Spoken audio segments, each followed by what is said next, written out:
Has it happened to you yet? Has someone come to you with a complaint about being harassed or discriminated against? Wondering what you should do?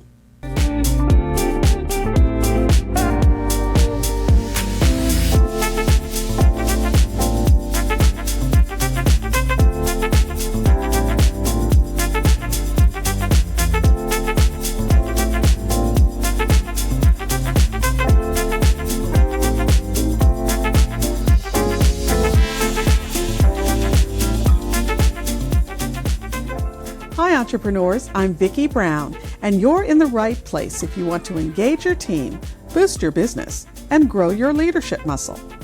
Oh sure, I know your company culture is one of full respect and equality, but that doesn't mean that someone, at some time, won't accidentally, or with intent, say or do something that's disrespectful or designed to make someone feel less than. The point is, we as leaders have to do everything in our power to make sure everyone knows the rules of the road, what's okay and what isn't, what's the appropriate way to communicate and treat one another. And don't fool yourself. It's as important from a culture viewpoint as it is from a legal viewpoint. After all, when your team isn't taking up mental space with concerns about how they're being treated, they have that much more space and time to do their best work. And not to be crass about it, but discrimination or harassment cases can be exceptionally expensive, even if you win. And it's almost always a lose-lose from a PR perspective. But there are things you can do and should know if you find yourself in a situation where a team member is lodging a complaint. So, before a complaint even comes in, it's critical that you have your ducks in a row. You should have a formal anti-harassment, anti-discrimination policy in your handbook. Frankly, even if you don't have a handbook, you should have a formal written policy. Now, different states have some slightly different requirements, but generally, the policy has to state that any form of harassment or discrimination won't be tolerated, and you should lay that out, as well as the complaint process. For instance, do you require that the complaint be in writing, or does it need to be made to a specific person? Now again, many states have very specific guidelines around this, so check first. For instance, in California, your anti-harassment policy has to include a list of all the protected categories, and this includes gender protections. It has to clearly state that the policy applies to employees as well as anyone else your employees may come into contact with, people like vendors, consultants, or clients.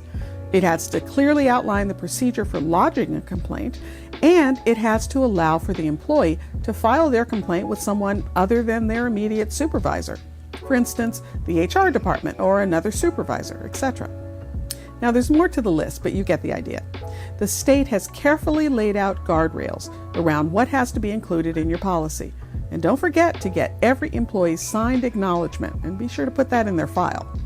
Next up, you have to have posters that provide information about your anti-harassment workplace policy. These are generally included in those, large federal and state posters that you buy every year. What? You aren't getting new posters every year?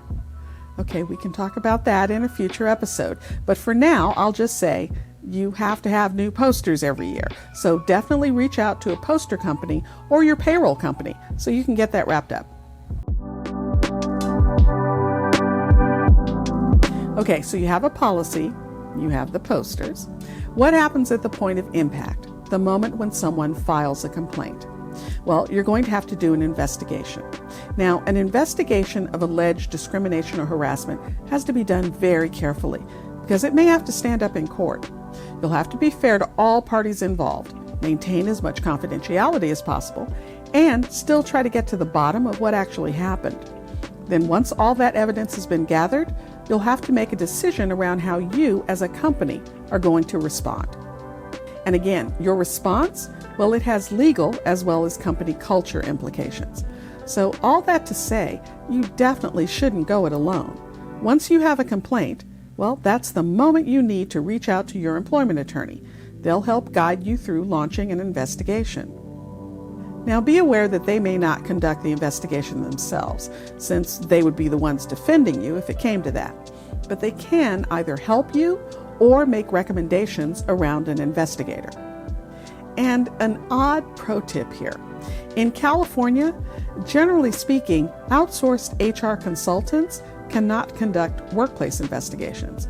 To be able to do an investigation, if you're not an employee of the company, you either have to be an attorney or have a private investigator's license. You can feel free to use that little bit of knowledge to dazzle your friends.